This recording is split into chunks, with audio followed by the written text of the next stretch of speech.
우리 문화부 하나님을 찬양하는 소중한 역할을 감당하고 계시는데요. 하나님을 찬양하는 그 기쁨이 여러분들 마음속에 가득하기를 바라고, 또 하나님을 찬양하는 그 은혜를 세상에 빼앗기지 않게 되기를 바랍니다. 사실 문화부 역할은 그 이상입니다. 우리들의 복음을 전할 때 우리는 말로 전해진다라고 생각하기가 쉽지만, 사실 문화를 통해서 전해지는 복음이, 그것이 사람들의 마음을 움직입니다. 예를 들면 제가 그 독일에 목회하러 가서요, 처음으로 독일 사람들이 이런 사람들이구나 하는 것을 경험한 적이 있었는데요. 교회에서 이제 제가 사는 사택으로 오다 보면 이렇게 이제 2차선 양쪽으로 하나씩 있는 도로를 와가지고 동네로 접어들어서 이제 좌회전을 해야 됩니다. 그러면 제가 좌회전을 하기 위해서 깜빡이를 켜지 않겠습니까? 깜빡이를 켜고 마주오는 이제 차가 있는지를 살핍니다. 그런데 제가 깜빡이를 켜고 마주오는 차가 있는지 이렇게 살필 때, 마주오는 차가요, 신호등이 있는 것도 아닌데 저 맞은편에서 차를 세웁니다. 당연히 직진차가 우선이니까 저는 깜빡이를 켜고 그 차가 지나갈 때를 기다리는 거죠. 근데 그 차가 안 지나가요. 저 차가 왜 안 지나갈까? 그랬더니 이 차가 이렇게 기다리다가 제가 좌회전을 안 하니까요, 이번에는 이 하이빔을 깜빡깜빡 그럽니다. 우리나라에서 하이빔은 경고의 의미죠. 너 오면 안 된다라고 하는 말이죠. 그래서 제가 여전히 그냥 그 차가 지나갈 때를 기다리고 있으니까 맞은편에 있는 차에 운전하는 사람이 이번에는 손으로 저더러 가라고 이제 그러는 거예요. 그래서 제가 고맙다라고 손을 들고 좌회전을 했습니다. 근데 이상하게도 그런 일들이 한 번, 두 번 반복이 되는 거예요. 그래서 제가 교우들께 물었습니다. 신호등이 없는 그 길에서 내가 좌회전을 하려고 깜빡이를 켜고 상대방에서 오던 차가 지나갈 때를 기다리는데 그 차가 지나가지 않고 거기 서서 기다리고 있고, 나더러 먼저 가라고 그러는데, 그리고 안 가면 하이빔을 깜빡깜빡거리는데 이게 어떻게 된 거냐 그랬더니, 교우들 얘기가 거기서 차를 세우고 그래도 내가 안 지나가니까 이거 깜빡깜빡한 것은, 내가 여기서 당신을 지켜줄 테니까, 안전하게 지나가도록 내가 여기서 지켜줄 테니까 당신이 먼저 지나가라고 하는, 눈치 보지 말고 그냥 안전하게 지나가라고 하는 표시니까 다음부터 마주 오던 차가 거기 서서 기다려주면 그냥 좌회전하면 됩니다. 이런 얘기였습니다. 제가 그때 느꼈던 것은요, 이것이 독일 사람들이 갖는 자동차 문화구나라는 생각이었습니다. 이게 문화구나라는 생각이었어요. 그냥 한 사람이 그랬으면 그 한 사람의 마음이 특별해서 착해서 따뜻해서 그렇겠지라고 생각할 수 있었겠지만, 그게 아니라 여러 사람이 그러니까 내가 당신이 안전하게 지나가도록 여기 서서 지켜줄 테니까 먼저 가라고 하는 말이죠. 그게 한두 사람이 아니라고 하는 것은 그들이 이미 몸에 배인 자동차 문화라는 생각이 들었습니다. 그렇지 않겠습니까? 얼마나 신선했던지요, 그게요. 그런데 신기하게도요, 제가 그런 것을 경험하고 나니까 제가 반대편에서 마주 오는 차를 운전하게 되는 경우, 저도 그 자리에 서게 되더라고요. 내가 배려받은 것만큼 나도 같은 경험을 하게 될 때에 다른 차들을 배려하는 것을 나도 모르게 따라하고 있더라고요. 이게 이제 일종의 문화 라고 여겨지는데요. 이 경험이 쌓이고 쌓여서 그것이 그냥 생활 습관처럼 자리 잡는, 그러니까 우리들의 신앙도 이렇게 때때로 말로 표현하는 게 아니라 우리들의 생활 속에서 하나의 신앙 문화로 자리를 잡는, 하나님을 믿는 사람들은 저렇게 하는 거구나, 이걸 세상 사람들이 알 수 있는 말이죠. 이게 문화입니다. 그런 점에서 오늘 문화부 찬양을 드린 분들의 대부분이 이제 찬양대를 하고 있는 그런 분들이시고 참 귀한 찬양 감사드립니다만, 이제 이것이 문화가 찬양대에 국한되는 게 아니라 우리가 우리의 생활 속에서 우리가 가지고 있는 신앙을 습관화하는 것. 그래서 세상 사람들도 기독교인이란 저런 사람들이구나, 이럴 땐 이렇게 하는 사람들이구나, 우리와는 뭔가 다른 사람들이구나, 이걸 느끼게 하는 삶을 우리가 좀 마음에 담아 두었으면 좋겠습니다. 그래서 우리가 지켜가는 기독교 문화, 신앙 문화가 우리를 바라보는 세상 사람들의 마음을 움직이고 바꿀 수 있는, 그런 면에서 우리 모두가 다 문화부에 속해 있다, 이런 마음을 가지고 우리의 삶을 믿음으로 지켜갔으면 좋겠습니다. 오늘 성탄 장식 점등식이 있는 날입니다. 가능하면 말씀을 길지 않게 나누도록 하겠고요. 오늘 우리가 말씀 나누고 또 찬양, 기도 마치면은 그냥 가지 마시고요. 우리 마당에 나가서 점등식 길게 하거나 시간이 순서가 많지는 않지만 그래도 이제 주님 오심을 기다리며 기다림의 등불을 밝히는 점등식을 잠깐 갖도록 하겠고요. 오늘 청년부에서 다과를 준비했습니다. 점등식 마치고 그냥 가지 마시고 들어오셔서 따뜻하게 차 한잔 하시고 간단하게 다과 나누시면서 이렇게 담소 나누시고 돌아가시면 좋겠습니다. 우리의 삶 속에는 우리가 아무리 노력을 하고 애를 써도 잘 풀리지 않는 일들이 있습니다. 우리를 힘들게 하고 두렵게 하고, 그래서 우리가 그 문제를 해결하려고 여러 가지로 애를 쓰지만 그럼에도 불구하고 잘 풀리지 않는 그런 일들이 우리의 인생 속에는 늘 일어나게 됩니다.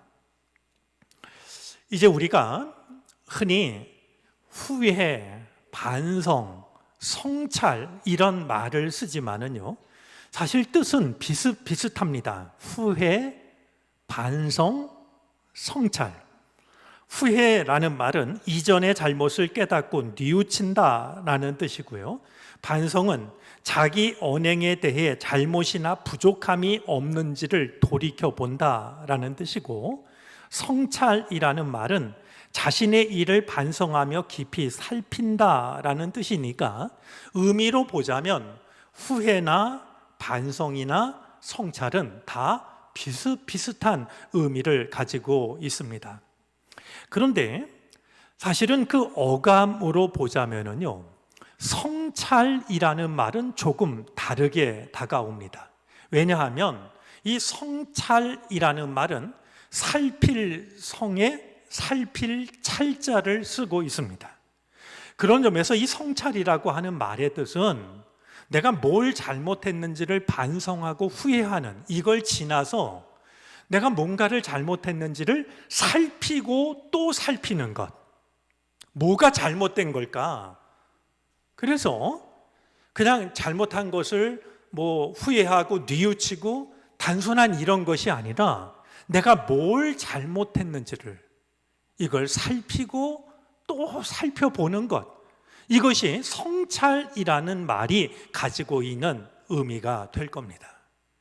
그래서 후회, 반성, 성찰, 의미로 보자면 비슷하지만 성찰이라는 말은 앞에 후회, 반성이라는 말보다도 훨씬 더 나 자신을 돌아보는 그런 더 깊고 신중한 의미가 담겨 있음을 느끼게 됩니다. 오늘 말씀을 생각하면서 후회, 반성, 성찰에 관해서 말씀을 드리는 것은요, 왜 우리 삶에는 우리가 아무리 노력을 하고 애를 써도 잘 풀리지 않는 문제가 남게 되는 걸까?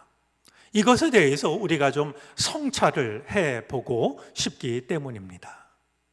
여러분에겐 그것이 무엇인지 모르지만 왜 내가 애를 쓰고 노력을 해도 나를 괴롭히는 문제가 왜 여전히 남아있는 걸까? 오늘 말씀을 통해서 그 한 가지 이유를 우리가 좀 성찰해 보는 시간을 갖도록 하겠습니다. 오늘 성경 말씀에 등장하는 주인공은 야곱입니다.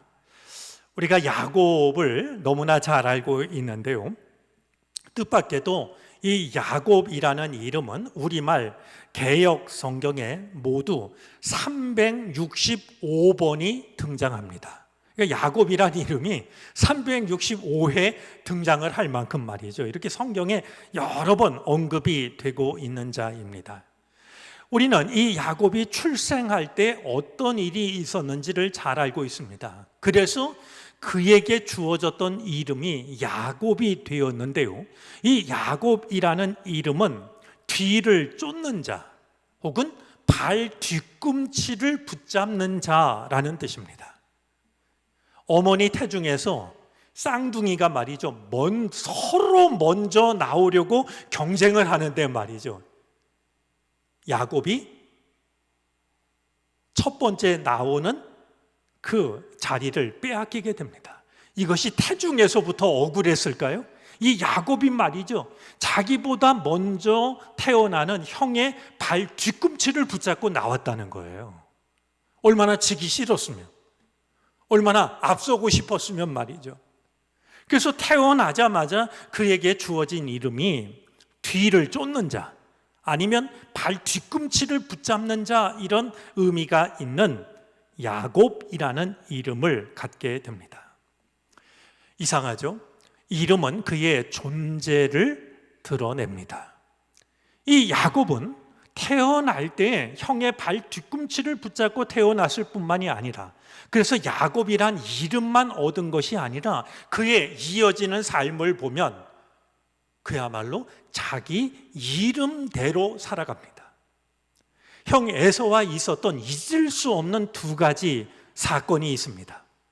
하나는 사냥을 좋아했던 형이 사냥을 마치고 돌아왔을 때 배가 얼마나 고픈지 말이죠. 그 사실을 안 이 야곱이 팥죽 한 그릇을 가지고 형의 자리와 팥죽을 바꾸게 됩니다. 그냥 말로 한 거지만, 내가 팥죽 줄게, 형 자리 놔줘. 쌍둥이니까 말이죠, 뭐 별로 차이도 나지 않았을 터이고. 그러니까 이 형 에서가 말이죠, 야, 배가 고파 죽겠는데 그놈의 형이다, 왜 무슨 소용이 있냐, 그리고 그래 얼마든지 그래.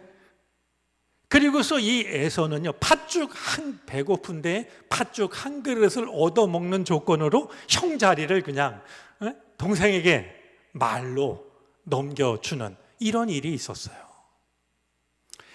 그보다도 더 심각한 일이 한 가지 더 있었습니다. 마침내 아버지가 세상을 떠나게 되었을 때 아버지 눈이, 이삭의 눈이 흐려진 것을 알고서 이 야곱이 형이 받아야 될, 장자가 받아야 할 축복을 가로챕니다. 그 자세한 얘기는 아마 성경을 읽으면 참 재미난 얘기가 담겨져 있는데요, 아무튼 이 야곱은 아버지를 속이고 장자인 형이 받아야 될 장자 축복권을 자기가 받는 말이죠. 이런 일을 마다하지 않게 됩니다. 뒤늦게 아버지가 원하셨던 요리를 만들어 가지고 축복을 받으러 간 에서가 그 야가 빠진 동생이 아버지를 속이고 장자의 축복을 가로챘다라는 이야기를 듣고서는 결심을 합니다. 내가 가만두지 않겠다. 혼내겠다가 아니고요. 27장 41절을 보면 내가 그를 죽이겠다고 말이죠. 이 동생을 내가 살려두지 않겠다. 죽이겠다라고 다짐을 하게 됩니다. 이 사실을 알게 된 이 야곱이 더 이상 집에 남아 있었다가는 형에 의해서 죽고 말 테니까 외삼촌 라반의 집으로 도망을 치게 됩니다. 그가 이 외삼촌 집에서 어떤 일을 경험했는지는 또 역시 우리가 잘 알고 있습니다. 남을 속이기만 했던 이 야곱이 외삼촌 집에 가가지고 단단히 속임을 당하게 됩니다. 그래도 이제 그 외삼촌 집에 있으면서 많은 재산을 이제 갖게 된 야곱이 마침내 고향으로 돌아갈 생각을 합니다. 자, 그가 형의 분노를 피해 가지고 외삼촌 집에서 지냈던 세월이 20년입니다. 여러분 10년이면 강산도 변한다는데 20년 세월이 지나갔습니다. 자, 20년 만에 고향으로 돌아가는 것이니 얼마나 설레는 시간이었겠습니까? 근데 야곱으로서는 그럴 수가 없었습니다. 왜냐하면 형한테 잘못한 것이 너무나 컸기 때문에 20년 세월이 지나면서 형이 그만큼 세월이 지나서 잊어버렸을까? 아니면 마음이 너그러워졌을까? 나를 받아줄까? 얼마나 생각이 많았겠습니까? 이 야곱이 자기의 재산과 이제 그 가축들과 가족들을 데리고 고향으로 돌아오는데요. 선발대를 보냅니다. 선발대를 보냈는데요. 이 선발대가 돌아와서 하는 얘기를 들으니 이게 정말 기가 막힌 얘기를 합니다. 형 에서가 야곱이 온다라는 이야기를 듣고 군사 400명을 데리고 오고 있다는 거예요. 몇 명이요? 400명의 군사를 이끌고 지금 동생이 온다라는 말을 듣고 군사 400을 거느리고 찾아오고 있다라는 이야기를 야곱이 듣습니다. 얼마나 가슴이 철렁했을까요? 하지만 그는 다른 사람이 아니라 야곱입니다. 얼마나 이 꾀가 많은지 말이죠. 이 야곱이 그 얘기를 듣고서는 자기의 일행과 짐승을 두 패로 나눕니다. 두 짐승하고 식구들하고 종들하고 이걸 이제 두 패로 나누는데, 두 패로 나눈 것은 형이 공격을 해도 한 패는 살게 해야 되겠다. 같이 있다가 전부 몰살을 당하지 않고 형이 공격하면 다른 한쪽이라도 도망을 치게 하려고 말이죠. 전부 이제 두 패로 나눴습니다. 뿐만이 아닙니다. 엄청난 선물을 1조, 2조, 3조, 4조 일정한 거리를 두고서 형한테 엄청난 선물을 말이죠. 형의 마음을 누그러뜨리려고 형에게 선발대가 엄청난 선물을 가지고 가고, 그래서 당신의 종 야곱이 저 뒤에 옵니다. 형의 마음을 누그러뜨리기 위해서 애를 씁니다. 원래 야곱이 이렇게 예의 바른 사람이 아닙니다. 그런데 궁지에 몰리자 말이죠. 어떻게 해서든지 살기 위해서 형의 환심을 살려고 말이죠. 형의 마음을 누그러뜨리기 위해서 이렇게 여러 때로 나눠 가지고 선물을 보내게 되죠. 여러분, 우리 읽지 않았지만 20절 말씀을 한번 보겠습니까? 32장 20절입니다.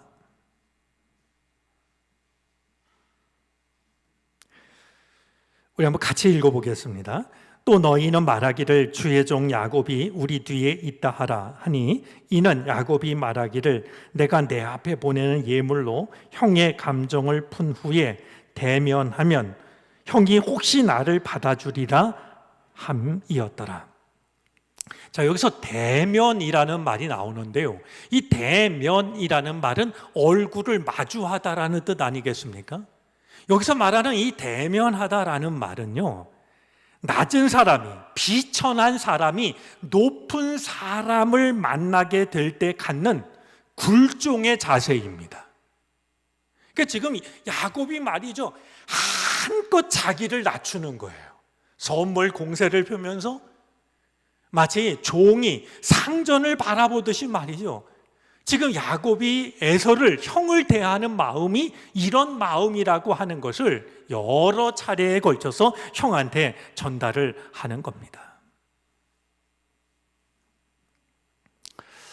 우리는 이런 노력의 결과가 어떠한지를 잘 알고 있습니다. 이 에서가 그동안 있었던 일을 생각하면 동생을 용서하기가 쉽지 않은데요, 이런 노력 때문이었는지 결국 이 에서가 동생을 용서하고 맞아주는 말이죠. 이런 결과를 경험하게 되는데요, 우리가 이 일에 있어서 빠뜨릴 수 없는 일이 한 가지 있습니다. 자, 이 야곱이요, 야복나루에 이르렀을 때 자기의 식구들마저 이 강을 건너가게 한 뒤에 혼자 남습니다. 모든 재산, 짐승들, 종들, 그리고 심지어 자기의 모든 가족들까지도 앞서 보낸 뒤에 홀로 남게 되고요, 홀로 남아서 그는 한 사람과 밤을 새워 씨름을 하게 됩니다. 오늘 성경은 어떤 사람이라고 말하고 있지만 30절 말씀에 의하면 이 야곱은 지금 자기가 씨름하고 있는 그 존재가 하나님 혹은 하나님이 보낸 천사라고 하는 사실을 그는 짐작을 하고 있다라고 여겨집니다. 그냥 평범한 사람이 아니라 내가 혼자 남았을 때 나를 찾아오신, 아니면 하나님께서 보내신 주의 천사라고 하는 사실을 이 야곱은 느끼고 있습니다. 그리고 그와 밤이 새도록 씨름을 하게 되는데요, 날이 밝아오도록 이 씨름이 끝나지 않게 되자 밤새워 씨름했던 주의 천사가 야곱의 환도 뼈를 치게 됩니다. 엉덩이 뼈를 침으로 인하여서 이 야곱이 아침이 밝아올 때 걸을 때는 쩔뚝거리며 걸었다라고 이렇게 성경은 말하고 있습니다.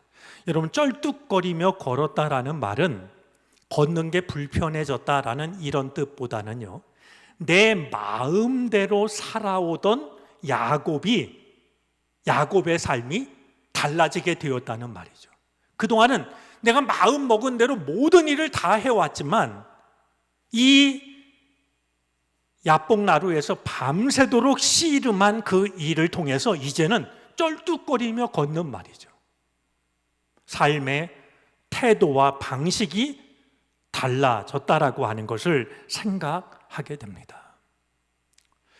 여러분, 우리가 왜 나를 괴롭히는 문제가 나를 떠나지 않는 걸까? 내가 노력을 하고 애를 쓰고 그러는데도 왜 나를 괴롭히는 일이 내게서 사라지지 않는 걸까 생각을 했는데요, 여러분, 우리가 나를 괴롭히는 일을 만나면은요, 우리는 야곱이 했던 것과 같은 선택을 합니다.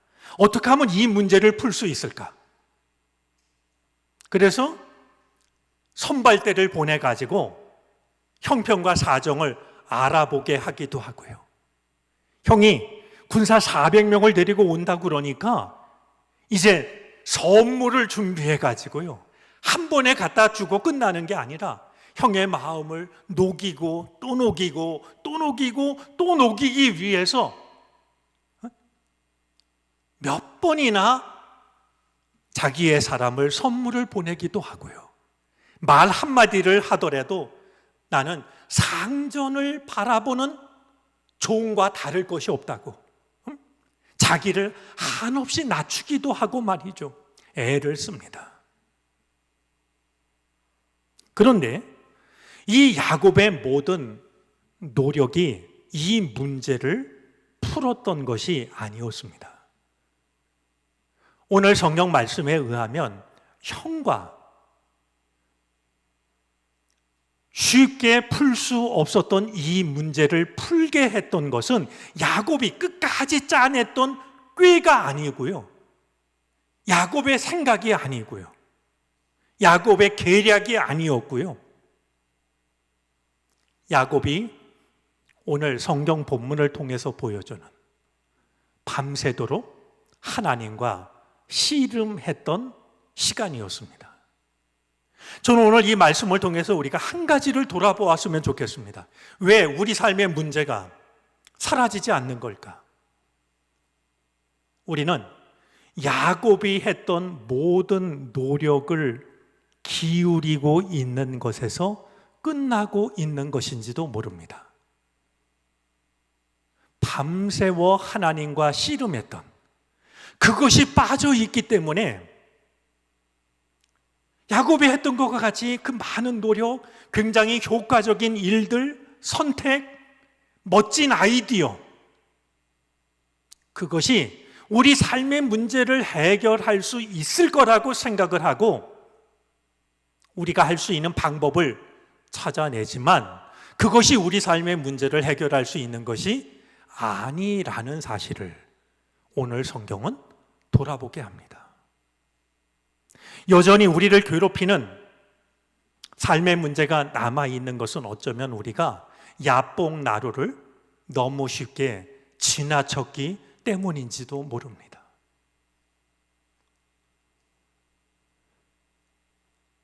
내가 소유했던 모든 것을 다 앞서 보내고 홀로 남아 밤새도록 씨름했다. 오늘 이 야곱의 그 마지막 선택이 우리들의 삶을 돌아볼 수 있는 열쇠가 되어질 수 있기를 바랍니다. 멋진 아이디어, 이 정도면 문제가 해결될 거야. 우리가 짜낸 여러 가지 계획들, 그럼에도 불구하고 우리를 괴롭히는 문제가 여전히 남아있다라고 하면 내게 부족한 것이 무엇일까? 혹시 야곱이 홀로 남아 환도뼈가 부러지도록 하나님과 씨름했던, 밤새워 씨름했던 그 시간이 내게 없었기 때문은 아닐까? 우리 자신을 돌아보면서 우리를 괴롭히고 있는 삶의 문제를 두고 밤새워 하나님과 씨름할 수 있는, 그래서 내가 내 생각을 따라 마음껏 걸음을 옮기는 것이 아니라 쩔뚝거리며 새로운 걸음을 내디뎠던 야곱처럼 우리도 새로운 믿음의 걸음, 인생의 걸음을 내디딜 수 있게 되기를 바랍니다. 바라기는 우리가 삶의 문제를 두고 야뽕나루를 그냥 쉽게 지나치는 일이 없게 되기를 바랍니다. 그랬으면 좋겠습니다. 우리 기도하겠습니다.